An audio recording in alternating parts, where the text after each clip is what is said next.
The committee on the part of the House to escort the President of the United States into the chambers.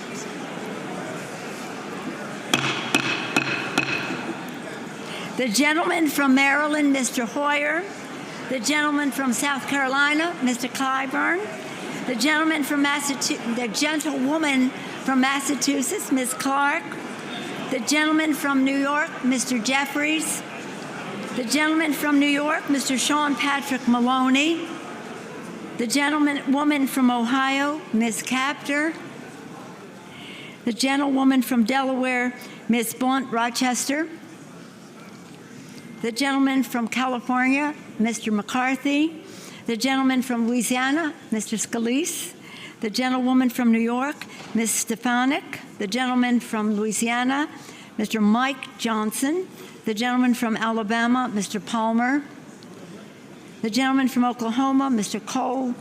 The gentlewoman from Indiana, Ms. Spartz.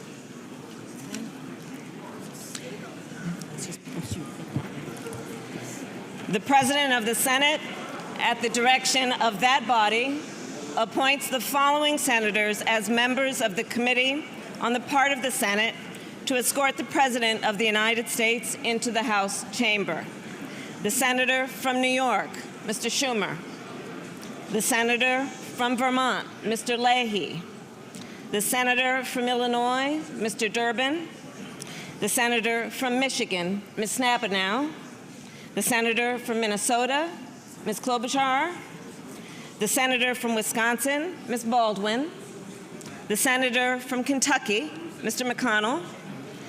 The Senator from South Dakota, Mr. Thune. The Senator from Wyoming, Mr. Barrasso. The Senator from Iowa, Ms. Ernst. The Senator from Missouri, Mr. Blunt. And the Senator from Iowa, Mr. Grassley. The members of the escort committee will exit the chamber through the lobby doors.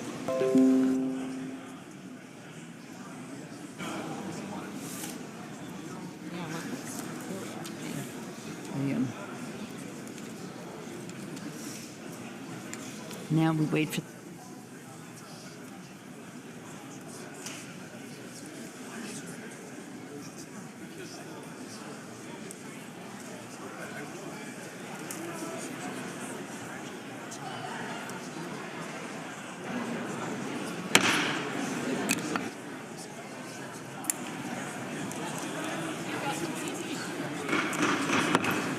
Madam Speaker, the Dean of the Diplomatic Corps.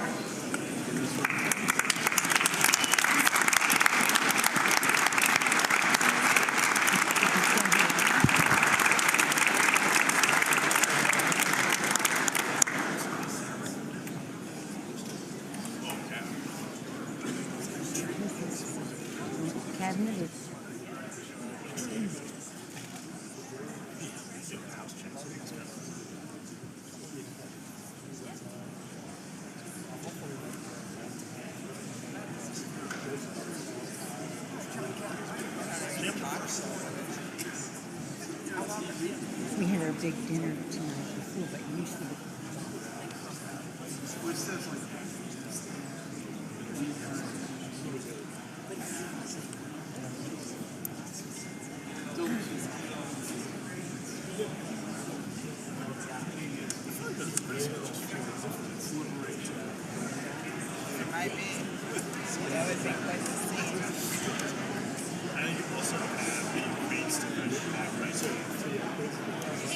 Depends on your camera, so you can see. It was love. We have pirates. I'll think about it. This material is not It's not quite sticky material. Microwave. Just push it. That's how you can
Speaker, the Chief Justice and Associate Justices of the Supreme Court.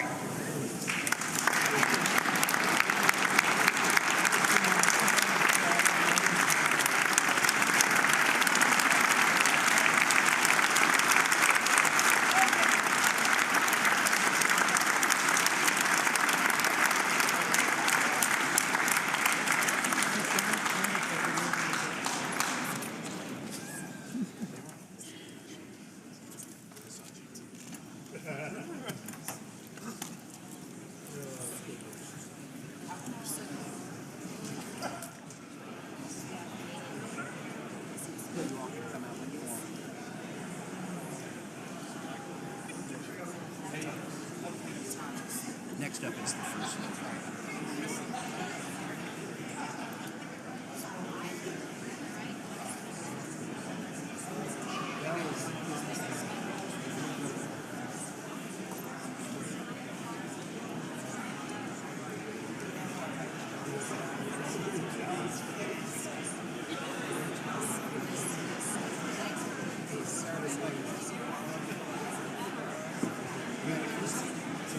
Yeah, I know. It's like,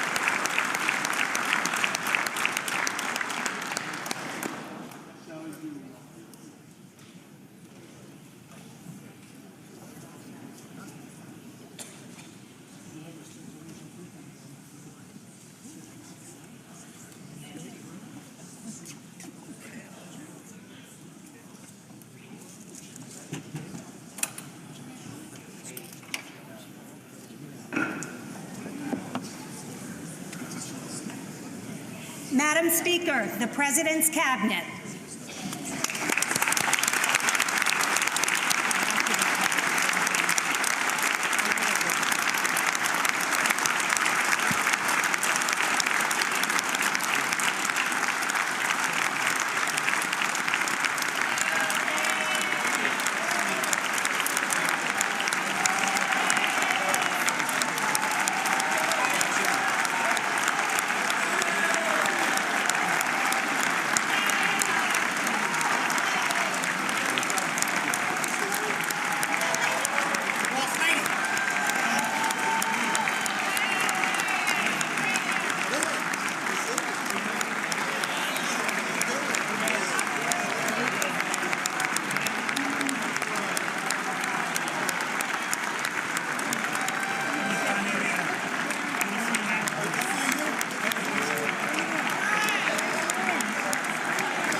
I heard you need to talk to me, and I need to talk to you. So when should I call you? Tomorrow we can. And Okay. I'm gonna do anything that we can. I call a few ambassadors, Okay. about tomorrow, but whatever. So we can talk. Okay. We'll do that. Hi. Okay, how are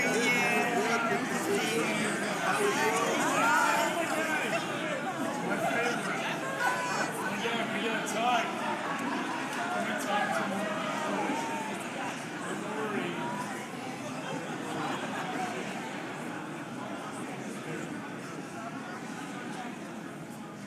Lisa, Chair Lisa.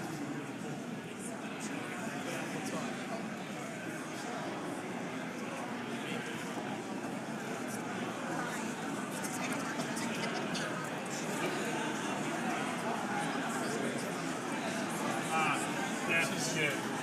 That is. I mean, she's like.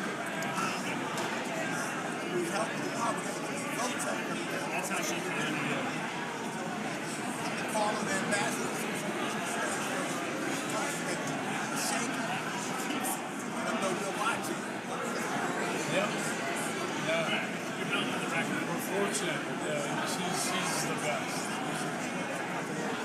Yeah, that's a job too. Yeah.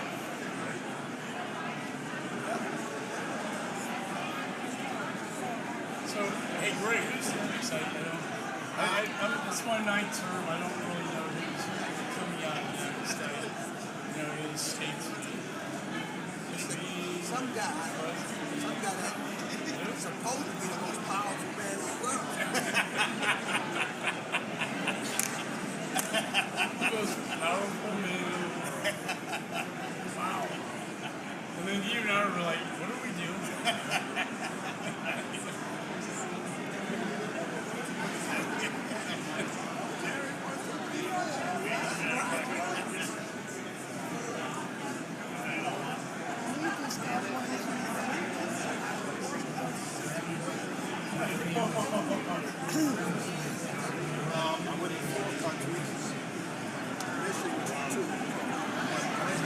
I had an orange tie, I just assumed.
Two of us.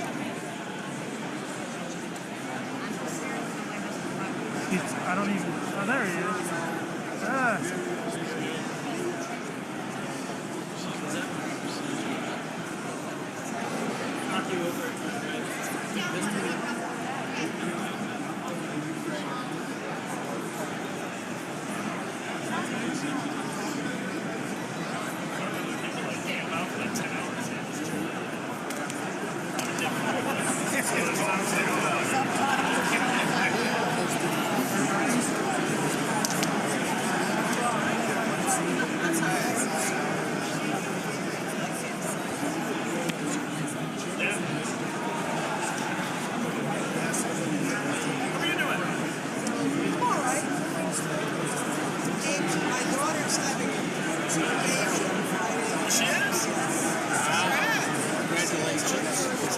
As soon as you're here, you're out.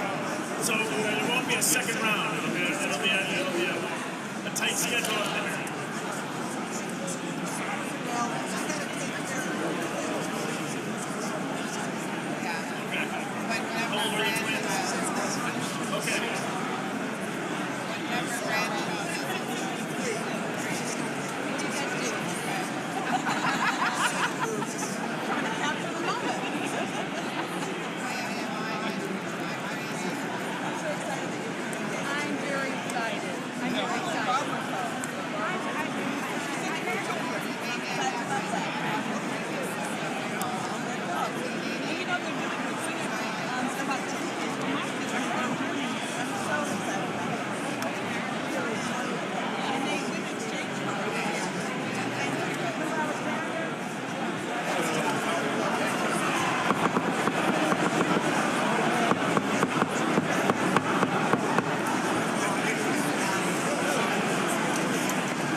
Madam Speaker, the President of the United States.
Madam Justice, good to see you.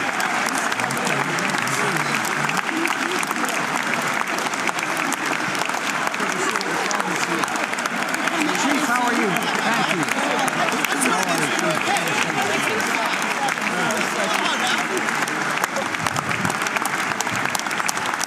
Great, Jack.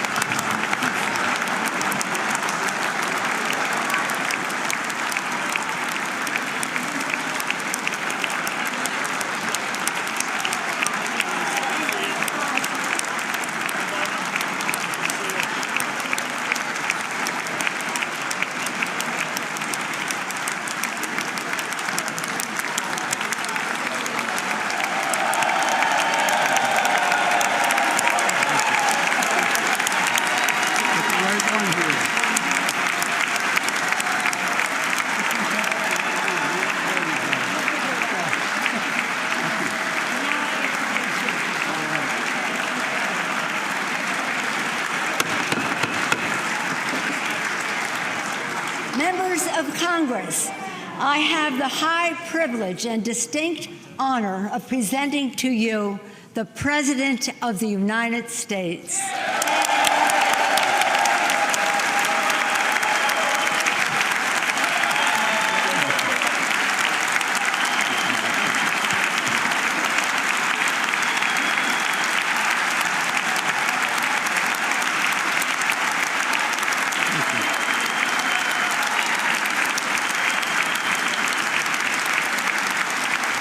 Thank you, thank you, thank you.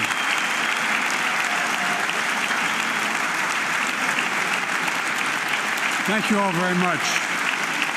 Thank you, General. Thank you. Thank you. Thank you all very, very much. Thank you. Please. Thank you so much. Madam Speaker, Madam Vice President, our First Lady and Second Gentleman, members of Congress and the Cabinet, Justices of the Supreme Court, my fellow Americans. Last year, COVID-19 kept us apart. This year, we're finally together again. Tonight,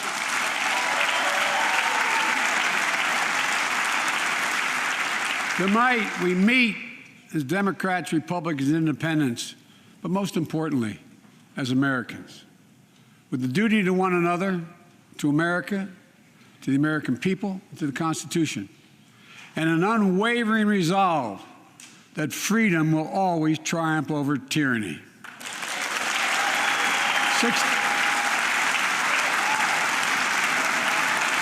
Thank you.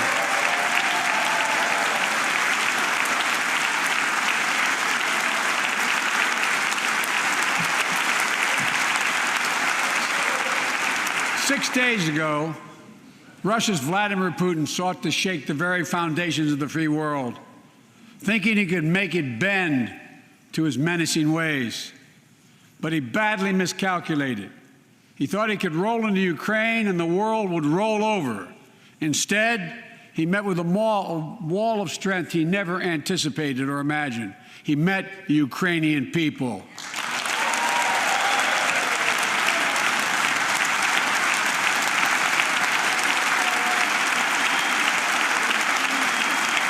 From President Zelensky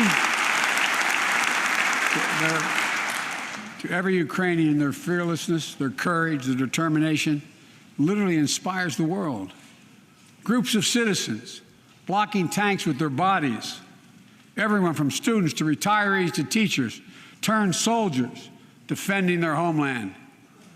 And in this struggle, President Zelensky said in his speech to the European Parliament, "Light will win over darkness."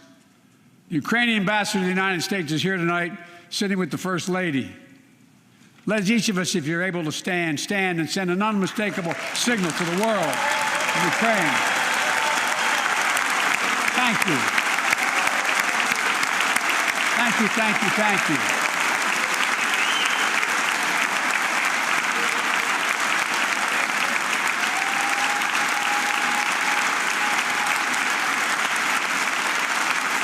She's bright, she's strong, and she's resolved.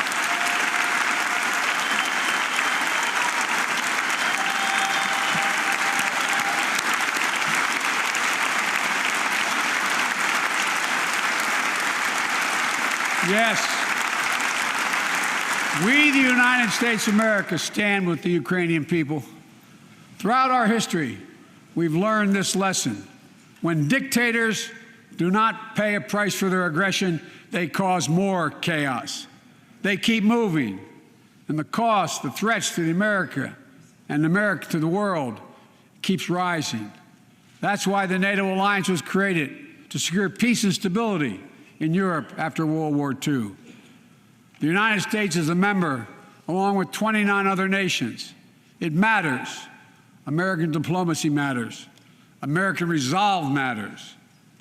Putin's latest attack on Ukraine was premeditated and totally unprovoked. He rejected repeated efforts at diplomacy. He thought the West and NATO wouldn't respond. He thought he could divide us at home, in this chamber, in this nation. He thought he could divide us in Europe as well. But Putin was wrong. We are ready. We are united, and that's what we did. We stayed united. We prepared extensively and carefully. We spent months building coalitions of other freedom-loving nations in Europe and the Americas, from America to the Asian and African continents, to confront Putin. Like many of you, I spent countless hours unifying our European allies. We shared with the world in advance what we knew Putin was planning and precisely how he would try to falsify and justify his aggression. We countered Russia's lies with the truth.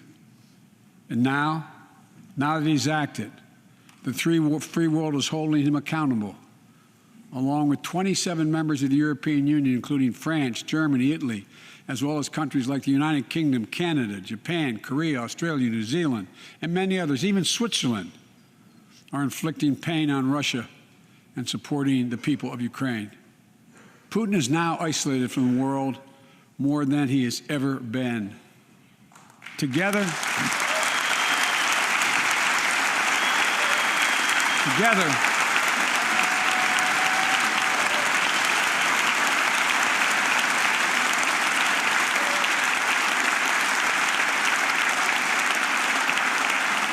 along with our allies, we are right now enforcing powerful economic sanctions.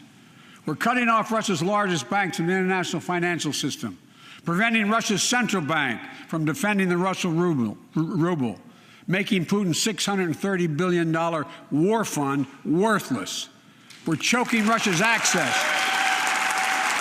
To technology that will sap its economic strength and weaken its military for years to come.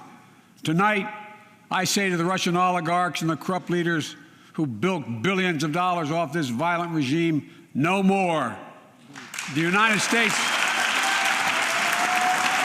I mean it.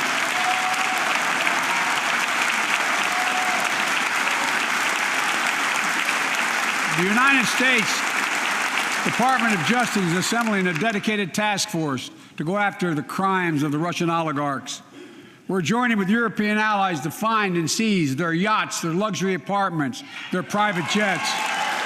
We're coming for your ill-begotten gains. And tonight, I'm announcing that we will join our allies in closing off American airspace to all Russian flights, further isolating Russia and adding additional squeeze on their economy.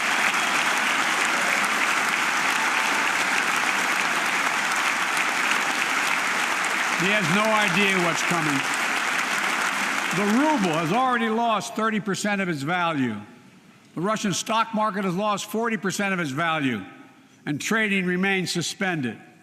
The Russian economy is reeling, and Putin alone is the one to blame. Together with our allies, we're providing support to the Ukrainians in their fight for freedom. Military assistance, economic assistance, humanitarian assistance.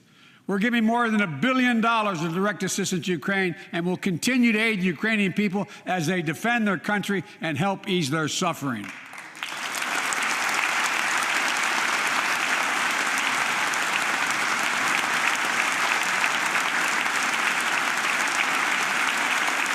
But let me be clear. Our forces are not engaged and will not engage in the conflict with Russian forces in Ukraine. Our forces are not going to Europe to fight Ukraine, but to defend our NATO allies in the event that Putin decides to keep moving west. For that purpose, we have mobilized American ground forces, air squadrons, ship deployments to protect NATO countries including Poland, Romania, Latvia, Lithuania, and Estonia. And as I've made crystal clear, the United States and our allies will defend every inch of territory that is NATO territory with the full force of our collective power. Every single inch.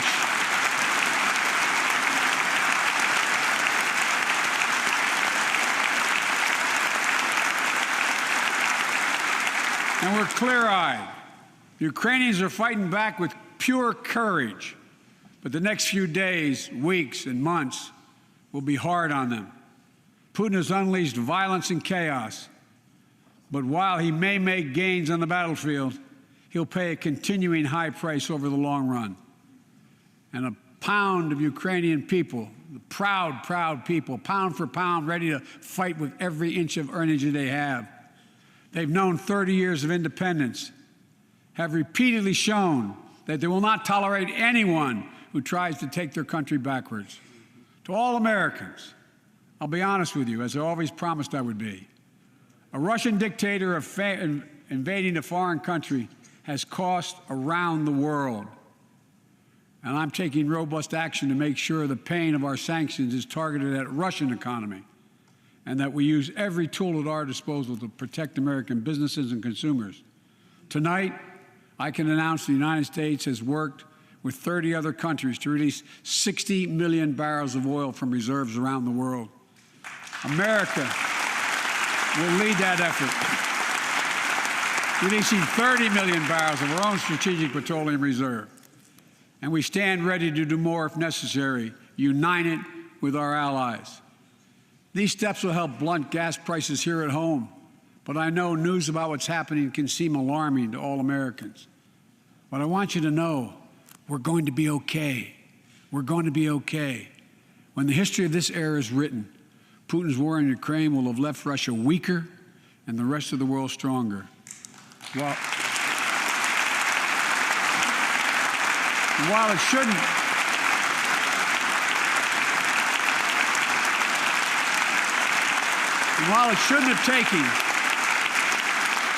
shouldn't have taken something so terrible for people around the world to see what's at stake, now everyone sees it clearly.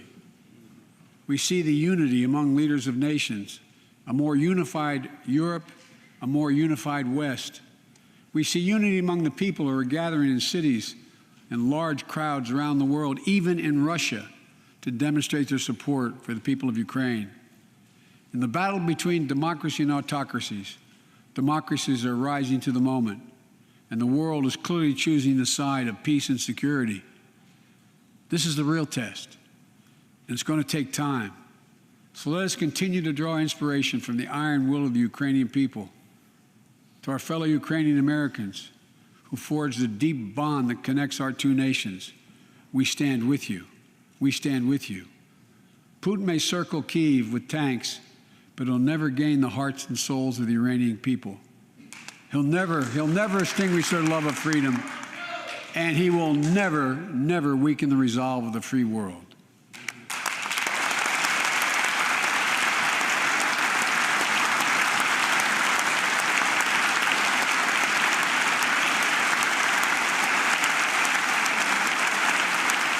We meet tonight in an America that has lived through two of the hardest years this nation has ever faced. The pandemic has been punishing, and so many families are living paycheck to paycheck, struggling to keep up with the rising cost of food, gas, housing, and so much more. I understand, like many of you did. My dad had to leave his home in Scranton, Pennsylvania to find work. So like many of you, I grew up in a family when the price of food went up, it was felt throughout the family. It had an impact. That's when one of the first things I did as president was fight to pass the American Rescue Plan. Because people were hurting, we needed to act, and we did. Few pieces of legislation have done more at a critical moment in our history to lift us out of a crisis. It fueled our efforts to vaccinate the nation and combat COVID-19, delivered immediate economic relief to tens of millions of Americans. It helped put food on the table, Remember those long lines of cars waiting for hours just to get a box of food put in their trunk? It cut the cost of health care insurance. And as my dad used to say, it gave the people just a little bit of breathing room. Unlike the $2 trillion tax cut passed in the previous administration that benefited the top 1% of Americans, the American Rescue Plan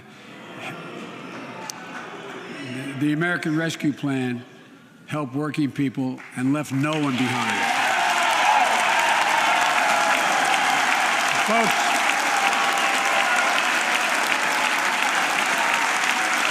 and it worked. It worked.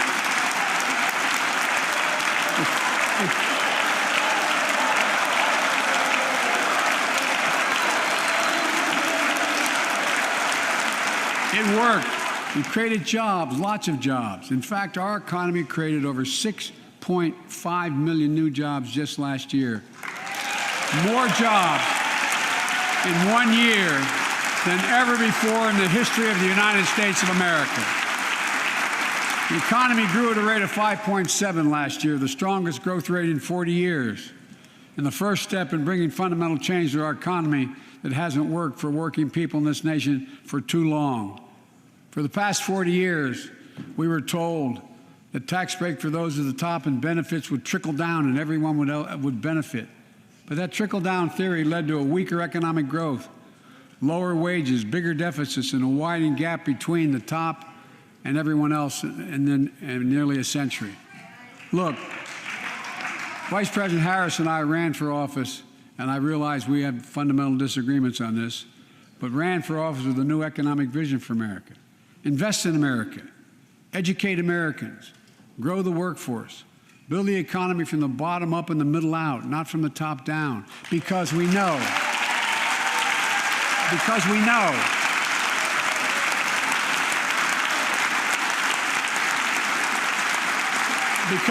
when the middle class grows, the poor have a way up and the wealthy do very well. America used to have the best roads, bridges, and airports on earth, and now our infrastructure is ranked 13th in the world. We won't be able to compete for the jobs of the 21st century if we don't fix it. That's why it was so important to pass the bipartisan infrastructure law. And I thank my Republican friends who joined to invest and rebuild America, the single biggest investment in history. It was a bipartisan effort, and I want to thank the members of both parties who worked to make it happen. We're done talking about infrastructure weeks. We're now talking about an infrastructure decade. And look, it's going to transform America, to put us on a path to win the economic competition of the 21st century that we face with the rest of the world, particularly China. I've told Xi Jinping it's never been a good bet to bet against the American people. We'll create good jobs for millions of Americans, modernizing roads, airports, ports, waterways, all across America. And we'll do it to withstand the devastating effects of climate change and promote environmental justice. We'll build a national network of 500,000 electric vehicle charging stations. Begin to replace the poisonous lead pipes so every child, every American has clean water to drink at home and at school. We're going to provide affordable, high-speed internet for every American, rural, suburban, urban, and tribal communities. 4,000 projects have already been announced. Many of you have announced them in your districts. And tonight, I'm announcing that this year, we will start fixing over 65,000 miles of highway and 1,500 bridges in disrepair. And folks,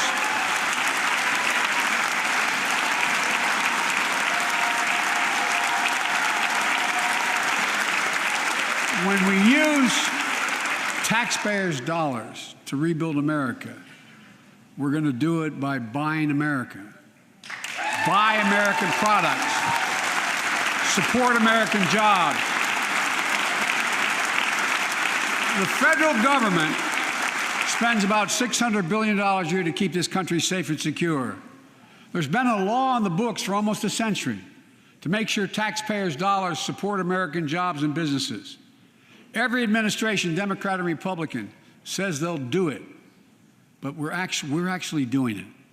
We'll buy America to make sure everything from the deck of an aircraft carrier to the steel on highway guardrails is made in America from beginning to end. All of it. All of it.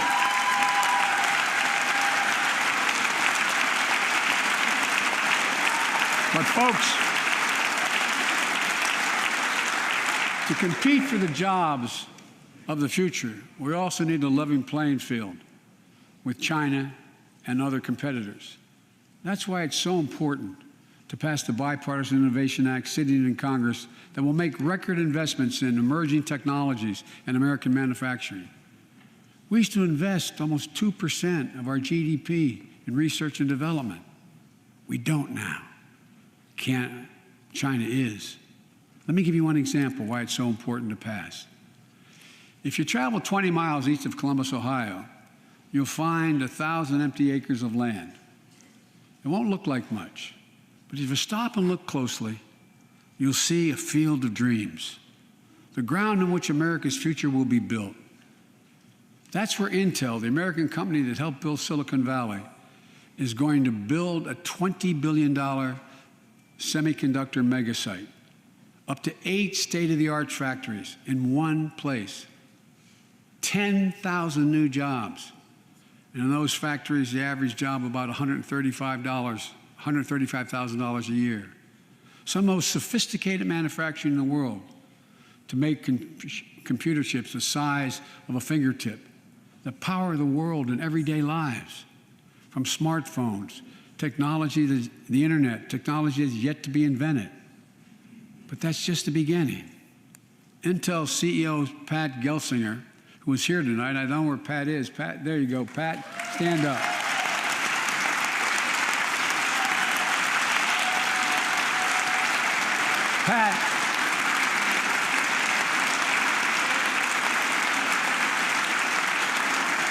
Pat came to see me, and he told me they're ready to increase their investment from $20 billion to $100 billion. That would be the biggest investment in manufacturing in American history. And all they're waiting for is for you to pass this bill. So let's not wait any longer. Send it to my desk, I'll sign it, and we'll really take off in a big way. And folks, Intel is not alone. There's something happening in America. Just look around and you'll see an amazing story. The rebirth of pride that comes from stamping products made in America. The revitalization of American manufacturing. Companies are choosing to build new factories here when just a few years ago they would have gone overseas. That's what's happening. Ford is investing $11 billion in electric vehicles, creating 11,000 jobs across the country. GM is making the largest investment in its history, $7 billion to build electric vehicles, creating 4,000 jobs in Michigan. All told, 369,000 new manufacturing jobs were created in America last year alone. Folks,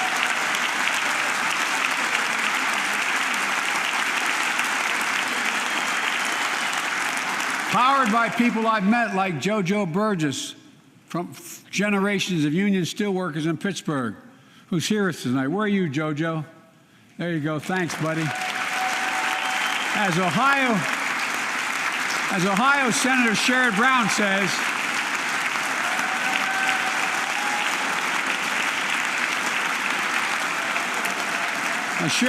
says, it's time to bury the label Rust Belt. It's time to see what used to be called the Rust Belt become the home of a significant resurgence of manufacturing. And with all the bright spots in our economy, record job growth, higher wages, too many families are struggling to keep up with their bills.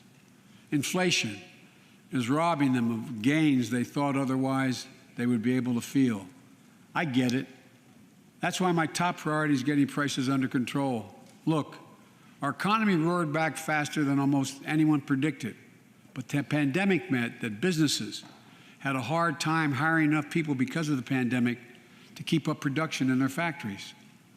So you didn't have people making those beams that went into buildings because they were out. The factory was closed. The panic also disrupted the global supply chain. Factories close. When that happens, it takes longer to make goods and get them to the warehouses, to the stores, and prices go up. Look at cars last year. 1/3 of all the inflation was because of automobile sales. There weren't enough semiconductors to make all the cars that people wanted to buy. And guess what? Prices of automobiles went way up, especially used vehicles as well. And so we have a choice. One way to fight inflation is to drive down wages and make Americans poorer. I think I have a better idea to fight inflation. Lower your costs, not your wages. And folks,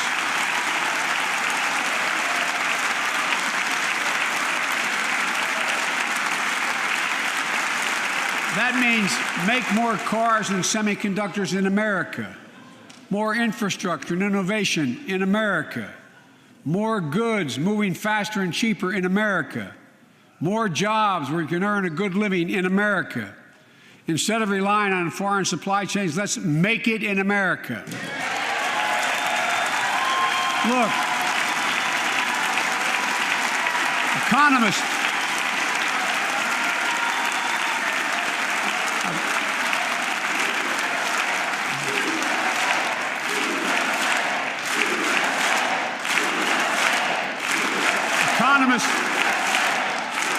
call this increasing the productive capacity of our economy. I call it building a better America. My plan to fight inflation will lower your costs and lower the deficit. 17 Nobel laureates in economics said my plan will ease long-term inflationary pressures. Top business leaders, and I believe most Americans support the plan. And here's the plan. First, cut the cost of prescription drugs. We pay more for the same drug produced by the same company in America than any other country in the world. Just look at insulin. 1 in 10 Americans has diabetes. In Virginia, I met a 13-year-old boy, the handsome young man standing up there, Joshua Davis. He and his dad both have type 1 diabetes, which means they need insulin every single day. Insulin costs about $10 a vial to make. That's what it costs the pharmaceutical company. But drug companies charge families like Joshua and his dad up to 30 times that amount. I spoke with Joshua's mom. Imagine what it's like to look at your child who needs insulin to stay healthy and have no idea how in God's name you're going to be able to pay for it. What it does to your family, but what it does to your dignity, your ability to look your child in the eye, to be the parent you expect yourself to be. I really mean to think about that. That's what I think about. You know, yesterday, Joshua's here tonight, but yesterday was his birthday. Happy birthday, buddy, by the way. For Joshua and 200,000 other young people with type 1 diabetes, let's cap the cost of insulin at $35 a month so everyone can afford it. And drug companies will do very, very well, their profit margin. While we're at it, I know we have great disagreements on this floor with this. Let's let Medicare negotiate the price of prescription drugs.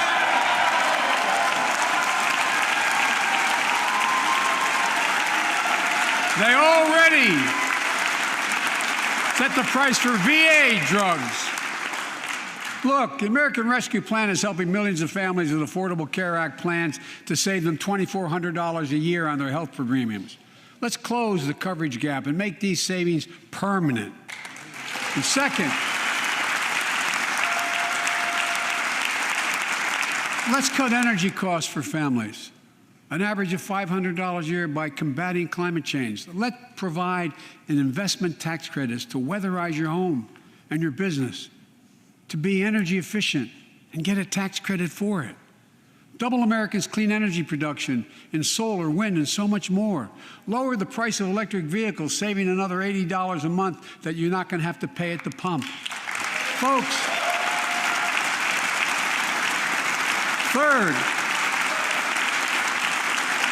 the third thing we can do to change the standard of living for hardworking folks is cut the cost of child care. Cut the cost of child care. Folks, if you live in a major city in America, you pay up to $14,000 a year for child care per child. I was a single dad for 5 years, raising 2 kids. I had a lot of help, though. I had a mom, a dad, a brother, and a sister that really helped. But middle class and working folks shouldn't have to pay more than 7% of their income to care for the young children. My plan would cut the cost of child care in half for most families and help parents, including millions of women who left the workforce during the pandemic because they couldn't afford child care, to be able to get back to work, generating economic growth. But my plan doesn't stop there. It also includes home and long-term care, more affordable housing, pre-K for 3- and 4-year-olds. All these will lower costs for families. And under my plan, nobody, let me say this again, nobody earning less than $400,000 a year will pay an additional penny in new taxes. Not a single penny.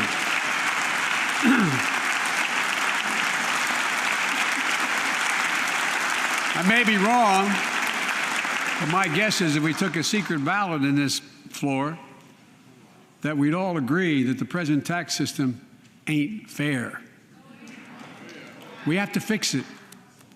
I'm not looking to punish anybody, but let's make corporations and wealthy Americans start paying their fair share. Look, last year,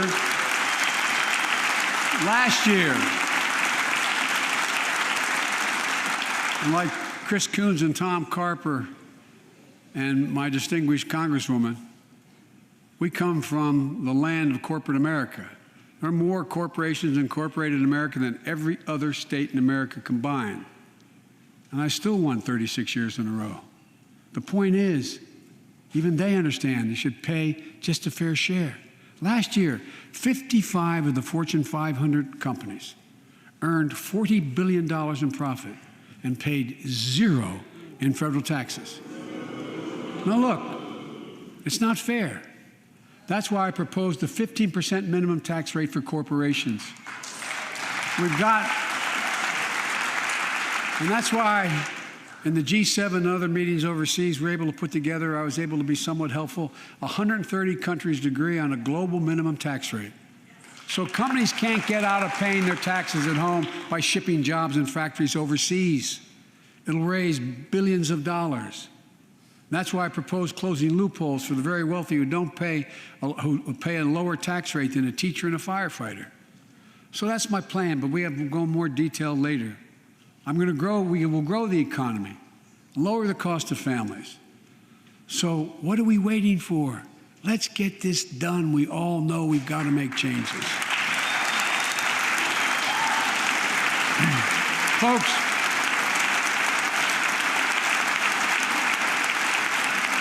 and while you're at it, confirm my nominees for the Federal Reserve, which plays a critical role in fighting inflation.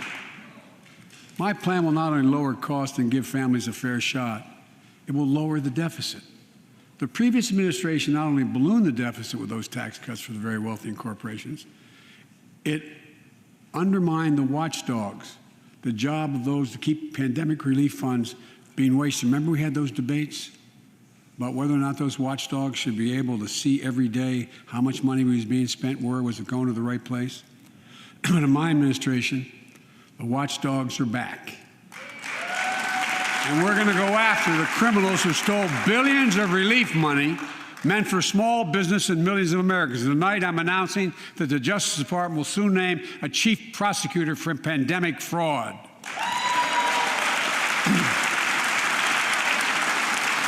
And look,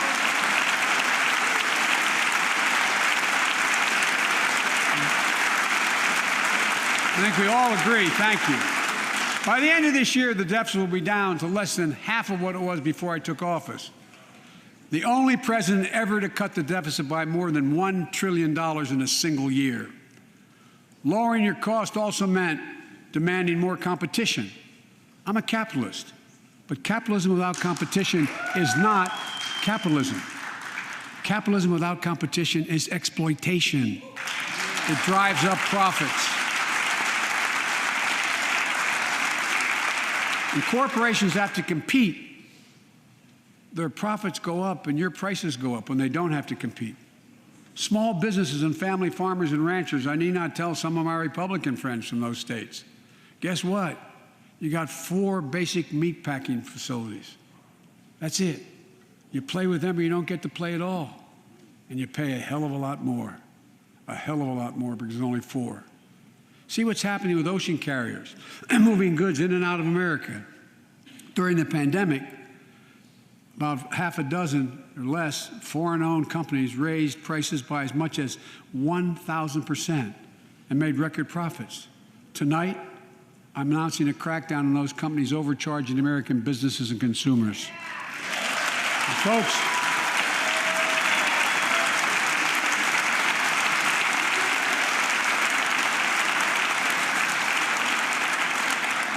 and as Wall Street firms take over more nursing homes, quality in those homes has gone down and costs have gone up. That ends on my watch. Medicare is going to set higher standards for nursing homes and make sure loved ones get the care they deserve and that they inspect and they will look at closely. We're also going to cut costs to keep the economy going strong and giving workers a fair shot, provide more training and apprenticeships, hire them based on skills, not just their degrees. Let's pass the Paycheck Fairness Act and paid leave. Raise the minimum wage to $15 an hour and extend the child tax credit so no one has to raise a family in poverty. Let's increase Pell Grants, increase our historic support for HBCUs, and invest in what Jill, our First Lady who teaches full-time, calls America's best-kept secret, community colleges. Look, let's pass the PRO Act. When a majority of workers want to form a union, they shouldn't be able to be stopped. When we invest in our workers and we build an economy from the bottom up and the middle out together, we can do something we haven't done in a long time, build a better America. For more than 2 years, COVID has impacted every decision in our lives and the life of this nation. And I know you're tired, frustrated, and exhausted. That doesn't even count the close to 1 million people who sit at a dining room table or a kitchen table and look at an empty chair because they lost somebody. But I also know this, because of the progress we've made, because of your resilience and the tools that we have been provided by this Congress, tonight I can say we're moving forward safely back to more normal routines. We've reached a new moment in the fight against COVID-19, where severe cases are down to a level not seen since July of last year. Just a few days ago, the Center for Disease Control and Prevention issued a new mask guidelines. Under the new guidelines, most Americans and most of the country can now go mask-free. And based on projections, more of the country will reach a point across the next couple of weeks. And thanks to the progress we've made in the past year, COVID-19 no longer need control our lives. I know some are talking about living with COVID-19, but tonight I say that we never will just accept living with COVID-19. We'll continue to combat the virus as we do other diseases. And because this virus mutates and spreads, we have to stay on guard. And here are 4 common sense steps as we move forward safely, in my view. First, stay protected with vaccines and treatments. We know how incredibly effective vaccines are. If you're vaccinated and boosted, you have the highest degree of protection. And we'll never give up on vaccinating more Americans. Now, I know parents with kids under 5 are eager to see their vaccines authorized for their children. Scientists are working hard to get that done. We'll be ready with plenty of vaccines if and when they do. We're all ready. We are also ready with antiviral treatments. If you get COVID-19, the Pfizer pill reduces your chances of ending up in the hospital by 90%. I've ordered more pills than anyone in the world has. Pfizer is working overtime to get us 1 million pills this month and more than double that next month. And now we're launching the Test to Treat initiative. So people can get tested at a pharmacy, and if they prove positive, receive the antiviral pills on the spot at no cost. And folks, if you're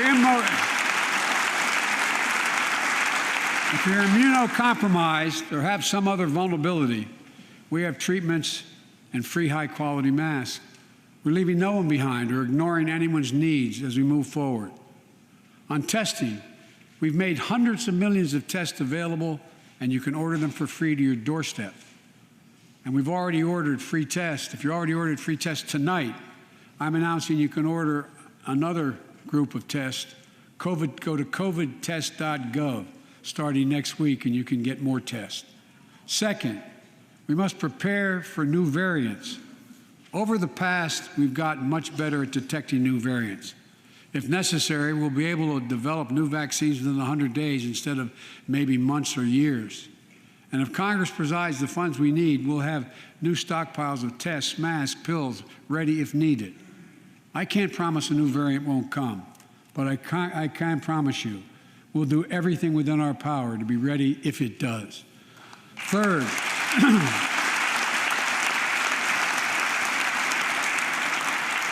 we can end the shutdown of schools and businesses. We have the tools we need.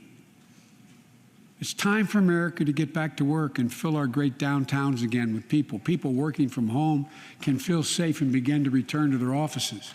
We're doing that here in the federal government.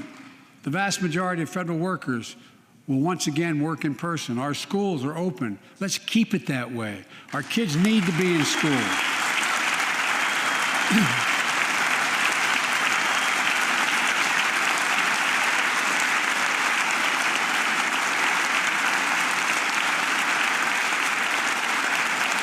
With 75% of adult Americans fully vaccinated and hospitalizations down by 77%, most Americans can remove their masks and stay in the classroom and move forward safely. We achieved this because we provided free vaccines, treatments, tests, and masks. Of course, continuing this costs money, so I'll not surprise you. I'll be back to see you all. And I'm going to soon send a request to Congress. The vast majority of Americans have used these tools and may want again.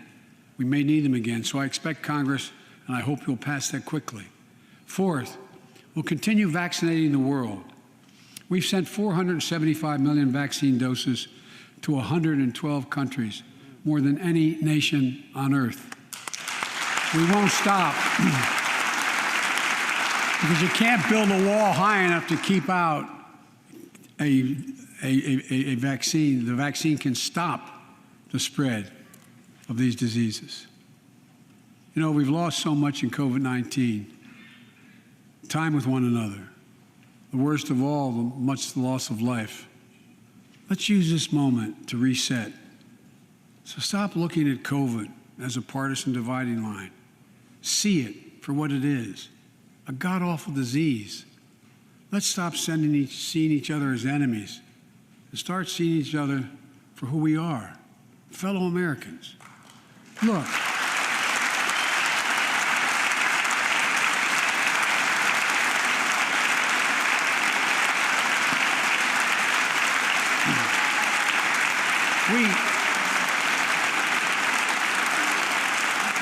we can't change how divided we've been. It was a long time in coming. But we can change how to move forward on COVID-19 and other issues that we must face together. I recently visited New York City Police Department days after the funerals of Officer Wilbur Mora and his partner, Officer Jason Rivera. They were responding to a 9/11 call when a man shot and killed them with a stolen gun. Officer Mora was 27 years old. Officer Rivera was 22 years old. Both Dominican Americans who grew up in the same streets that they later chose to patrol as police officers. I spoke with their families, and I told them that we were forever in debt for their sacrifices and will carry on their mission to restore the trust and safety of every community deserves. Like some of you that have been around for a while, I've worked with you on these issues for a long time. I know what works: investigating crime prevention and community policing, cops who walk the beat, who know the neighborhood, and who can restore trust and safety. Let's not abandon our streets or choose between safety and equal justice. Let's come together and protect our communities, restore trust, and hold law enforcement accountable. That's why the Justice Department has required body cameras, banned chokeholds, and restricted no-knock warrants for its officers. That's why the American Rescue Plan that you all provided $350 billion that cities, states, and counties can use to hire more police, invest in more proven strategies.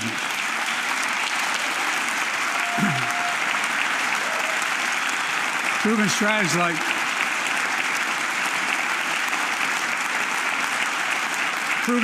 like community violence interruption, trusted messengers, breaking the cycle of violence and trauma, and giving young people some hope. We should all agree the answer is not to defund the police, it's to fund the police. Fund them. Fund them.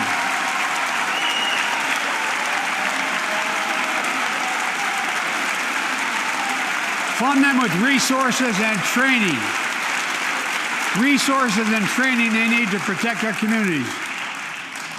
I ask Democrats and Republicans alike to pass my budget and keep our neighborhoods safe.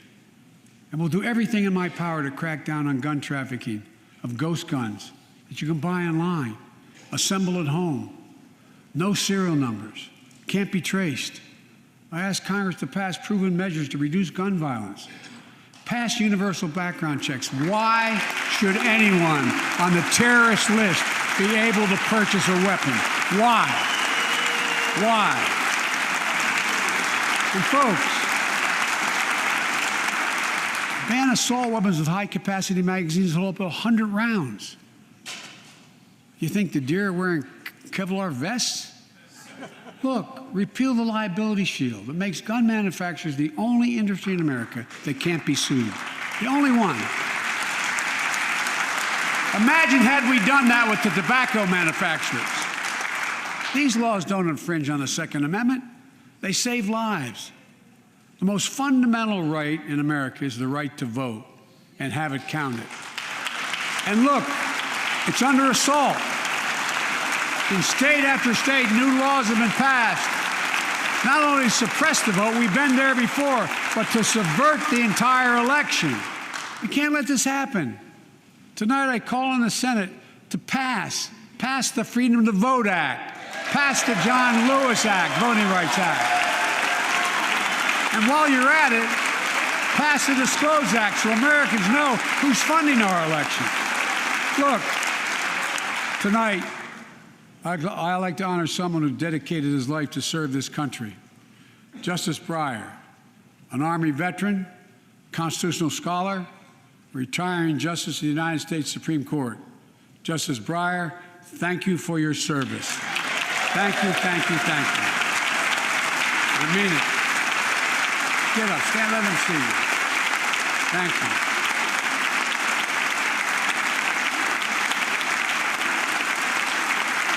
And we all know, no matter what your ideology, we all know one of the most serious constitutional responsibility a president has is nominating someone to serve on the United States Supreme Court.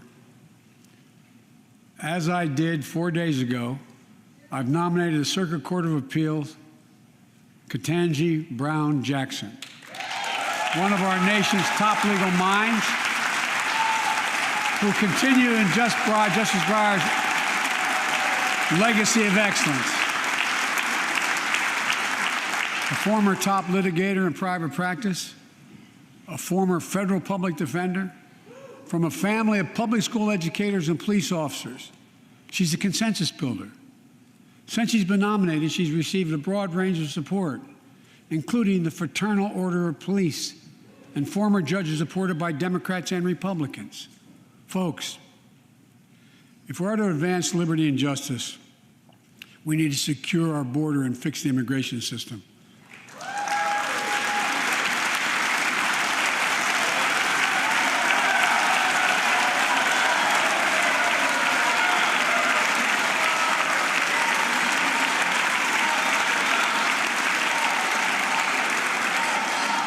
And as you might guess, I think we can do both. At our border, we've installed new technology like cutting-edge scanners to better detect drug smuggling. We've set up joint patrols with Mexico and Guatemala to catch more human traffickers. We're putting in place dedicated immigration judges in a significant larger number so families fleeing persecution and violence can have their cases heard faster, and those who don't legitimately hear can be sent back. We're screening, we're securing commitments and supporting partners in South and Central America to host more refugees and secure their own borders. We can do all this while keeping lit the torch of liberty that has led a generation of immigrants to this land, my forebears and many of yours. Provide a pathway to citizenship for dreamers, those with temporary status, farm workers, essential workers. Revise our laws so businesses have workers they need and families don't wait decades to reunite. It's not only the right thing to do, it's economically smart thing to do. That's why the immigration reform is supported by everyone from labor unions to religious leaders to the U.S. Chamber of Commerce. Let's get it done once and for all. Folks,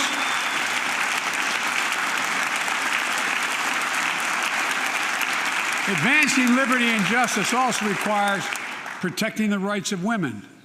The constitutional right affirmed by Roe v. Wade, standing precedent for half a century, is under attack as never before. If you want to go forward, not backwards, we must protect access to health care, preserve a woman's right to choose, and continue to advance maternal health care for all Americans. And folks, for our LGBTQ plus Americans, let's finally get the Bipartisan Equality Act to my desk. The onslaught of state laws targeting transgender Americans and their families, it's simply wrong. And I've said last year, especially to our younger transgender Americans, I'll always have your back as your president so you can be yourself and reach your God-given potential.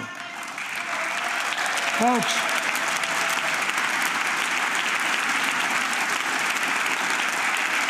as I've just demonstrated, while it often appears we do not agree, and that we do agree on a lot more things than we acknowledge. I signed 80 bipartisan bills into law last year, from preventing government shutdowns, to protecting Asian Americans from still too common hate crimes, to reforming military justice, and will soon be strengthening the Violence Against Women Act that I first wrote 3 decades ago. And it's important. It's important for us to show the nation we can come together and do big things. So tonight I'm offering a unity agenda for the nation. 4 big things we can do together, in my view. First, beat the opioid epidemic. There's so much we can do. Increase funding for prevention, treatment, harm reduction, and recovery. Get rid of outdated rules and stop doctors stop doctors prescribing treatments. Stop the flow of illicit drugs by working with state and local law enforcement to go after the traffickers. And if you're suffering from addiction, you should know you're not alone. I believe in recovery, and I celebrate the 23 million Americans in recovery. Second, let's take on mental health, especially among our children whose lives and education have been turned upside down. The American Rescue Plan gave schools money to hire teachers and help students make up for lost learning. I urge every parent to make sure your school does just that. They have the money. We can all play a part. Sign up to be a tutor or a mentor. Children were also struggling before the pandemic: bullying, violence, trauma, and the harms of social media. As Frances Haugen, who is here tonight with us, has shown, we must hold social media platforms accountable for the national experiment they're conducting on our children for profit.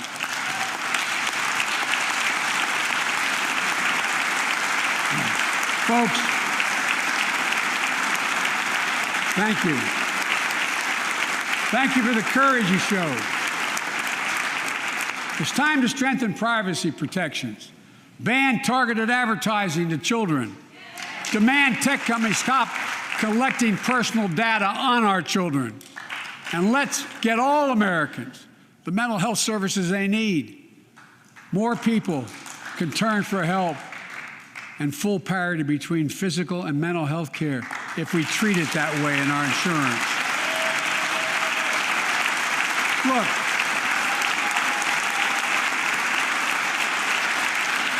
the third piece of that agenda is support our veterans. Veterans are the backbone and the spine of this country. They're the best of us. I've always believed that we have a sacred obligation to equip those we send to war and care for those in their family when they come home. My administration is providing assistance in job training, housing, and now helping lower-income veterans get VA care debt-free. And our troops in Iraq and Afghanistan have faced many dangers, one being stationed at bases breathing in toxic smoke from burn pits. Many of you have been there. I've been in and out of Iraq and Afghanistan over 40 times. These burn pits that incinerate waste, the waste of war, medical and hazardous material, jet fuel, and so much more. And they come home, many of the world's fittest and best trained warriors in the world. Never the same. Headaches, numbness, dizziness. A cancer that would put them in a flag-draped coffin. I know. One of those soldiers was my son, Major Bo Biden. I don't know for sure if the burn pit that he lived near, that his hooch was near in Iraq and earlier than that in Kosovo, is the cause of his brain cancer, the disease of so many other troops.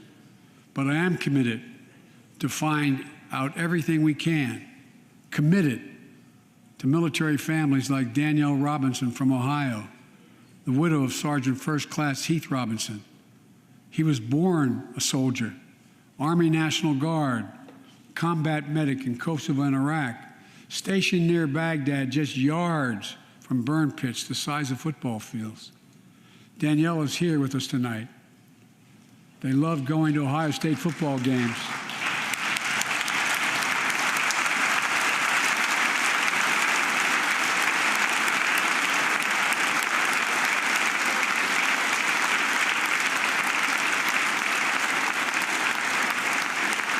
And he loved building Legos with their daughter.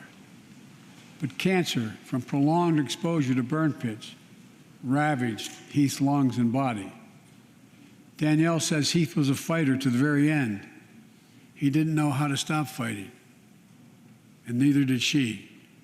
Through her pain, she found purpose to demand that we do better. Tonight, Danielle, we are going to do better. The VA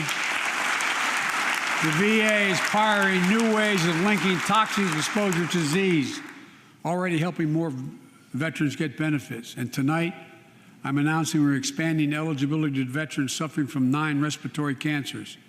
I'm also calling on Congress to pass a law to make sure veterans devastated by toxic exposure in Iraq and Afghanistan finally get the benefits and the comprehensive health care they deserve.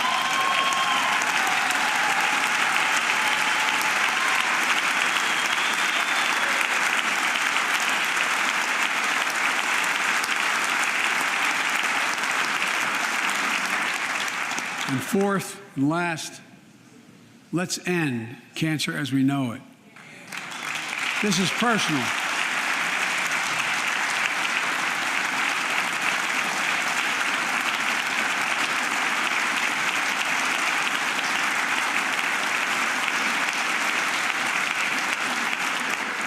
This is personal to me and to Jill and to Kamala and so many of you. So many of you have lost someone you love. Husband, wife, son, daughter, mom, dad. Cancer is the #2 cause of death in America, second only to heart disease. Last month, I announced the plan to supercharge the cancer moonshot that President Obama asked me to lead 6 years ago. Our goal is to cut cancer death rates by at least 50% over the next 25 years. I think we can do better than that. Turn cancers from death sentences into treatable diseases. More support for patients and their families.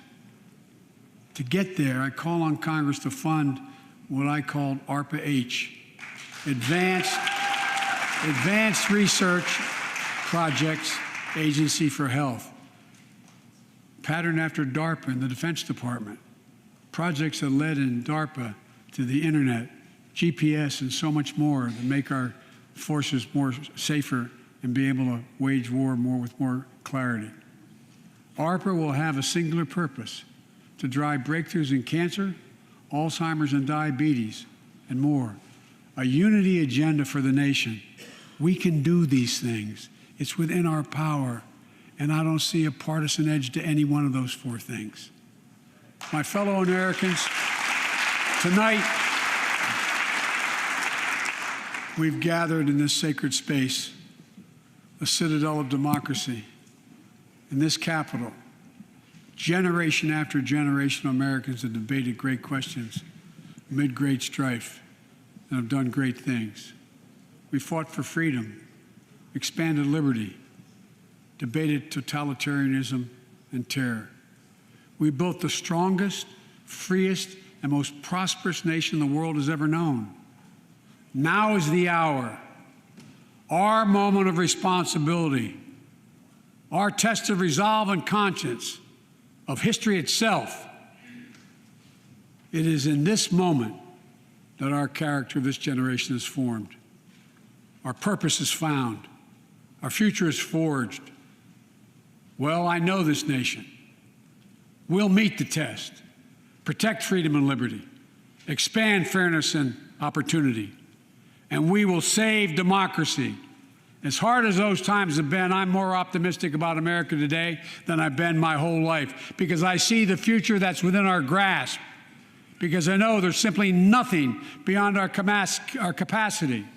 We're the only nation on earth that has always turned every crisis we've faced into an opportunity.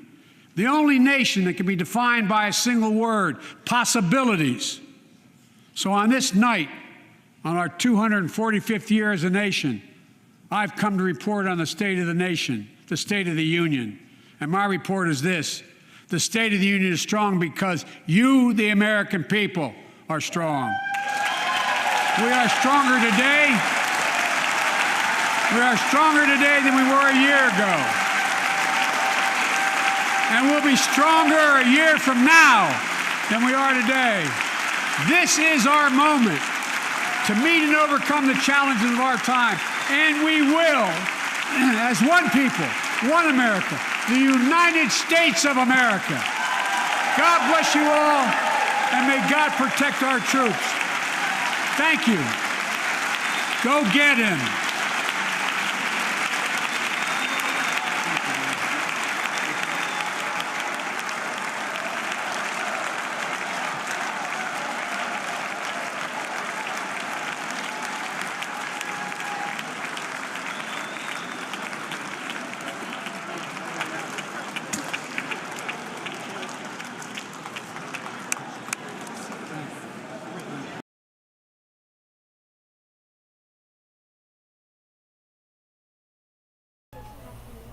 Well, everybody, that was the State of the Union address with President Joe Biden. Let's go, Brandon. And as with many of you, I think I need to go take a very, very long shower. I feel extremely dirty after listening to all the lies that came out of his mouth today. Nowhere did he address any of the economic problems that are happening in America.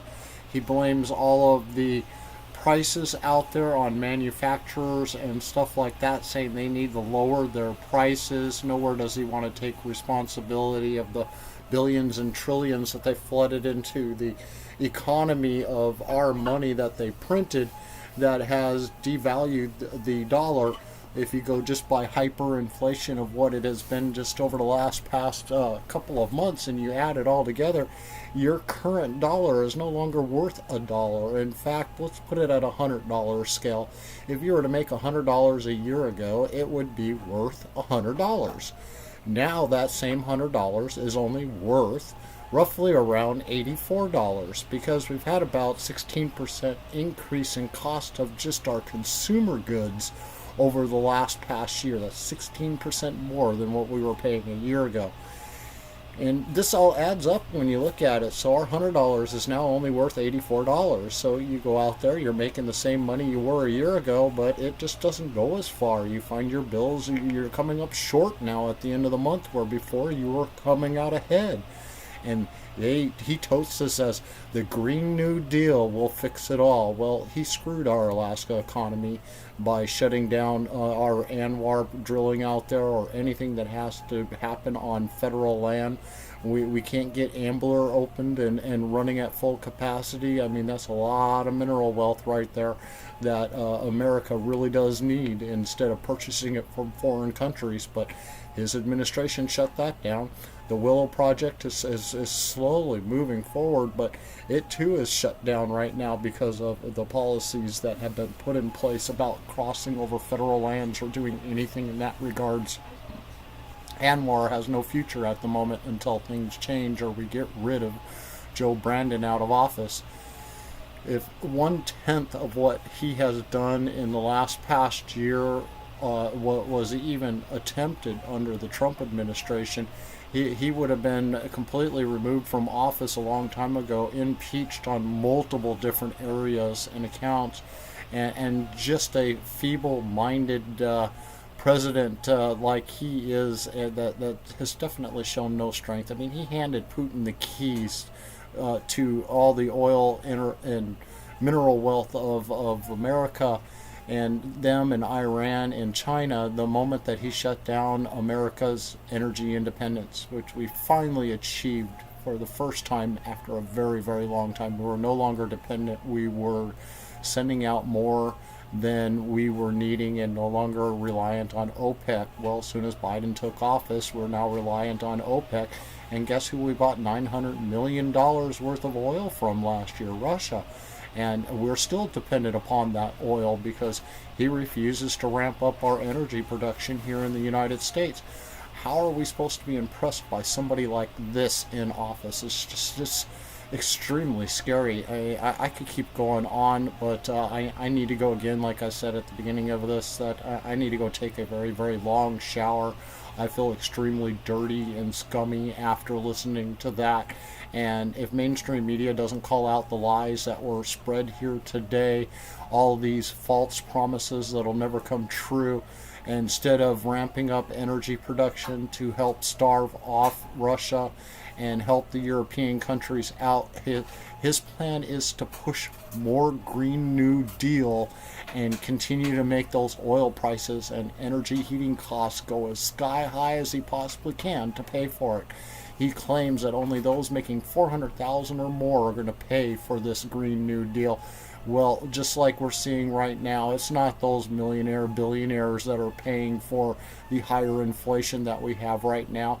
The costs are going up, and as they're paying more, they're reflecting that on what they charge us, so we're paying more. So who ultimately pays for it? The lower and the middle class pay for the upper elite that he claims he's going to get all that money from. No, that's not how it works. Biden knows it. Any American with half a brain in their head understands that. But, you know, when you're trying to talk to the left or a Democrat, they think that, you know, money just grows on trees. I mean, we got a good example of that. Natasha von Imhoff, here, senator in Alaska, who sits on the Senate Finance Committee. She thinks money just grows on trees. That's the reason why she thinks our permanent fund dividend belongs to them and nobody else. And just about every Democrat that sits in office there thinks the exact same way. Bill Wilkowski is the only one that I would claim out of the Democrats that stayed pretty strong until you look at the final votes for the budget and the state and capital budget and the general budget every year. Then those people that claim that they're all for following the law, making sure the PFD is rightfully given to Alaskans where it belongs, they just take that money and spend it all on themselves. This is no different than the infrastructure package that was just passed that Lisa Murkowski totes. Oh man, it was such a great deal. Senator Dan Sullivan, oh, it's such a great deal. Well, who was it a great deal for? Honestly, it was the unions, government, and everybody that doesn't that does not work for them was told, here's the shaft, bend over, because we're going to make you pay for these elite to continue to bankroll their bankrolls. It's just absolutely disgusting. Just like the new bills down there in the Senate Finance that was introduced by the Senate Finance that wants to give 50% of our PFD to K through 12 education. That's a $700 million a year increase to their current budget of $1.3 billion. It would increase it to over $2 billion a year. And this is what they're pushing through. They're expecting a vote on the floor for these bills this year, just like HB 259. It's going on to the House floor here real shortly. It's going into their House Finance right now, and then it's going to be moved to the floor for a vote. And they're pushing these bills through that are going to eliminate the statutory PFD law and replace SB 26 with these new laws of theirs that leaves no wiggle room for us Alaskans anymore. It puts it under full control of them in Juneau on the decision on whether they may or may not actually follow the law. No different than the promises that Joe Biden and the Democrats are making right now. They're breaking all of these empty promises. Look at all these things we're going to accomplish for you. And in reality, none of it's going to be achieved because they don't have the support to be able to get those kind of bills to pass, because it doesn't benefit the majority of Americans. It just benefits the special interests that they cater to. You know, those Soros-loving generation out there, or as they put it for the other side, those Koch brother lovers. You guys just need to all to wake up and realize that we're all supposed to be on the same team for Americans, not the party that you are aligned to. You're supposed to be working for all of us, not just your party. And unfortunately, it's very clear that's what's been forgotten both here local and abroad throughout the United States, and especially in the Joe Biden administration. Man, I can't believe how many of those Democrats I have watched come up and literally just kissing Joe's butt today. And where are the Republicans? They pretty much all left the room. Not very many of them have come up to say anything to Joe. They don't want to be associated with that far left agenda. It's just scary, and it's very noticeable. Well, thank you all for tuning in here today. Don't forget to like and share this video. And make sure to go to my website, politidic.com, click that support button. All proceeds goes right back into paying for the services that's helping to restream this right now to both here at Politidic, Politidic on Unfiltered on Facebook, on YouTube at Politidic, and on Twitter at Politidic. It's on all of these channels right now. I would also like to be able to start doing things on the other channels like Rumble. And unfortunately, Rumble is a paid-for service, and without your support, I can't afford to move over into that platform also. But with your wonderful donations and support that you can provide, anything is puts us into that right direction.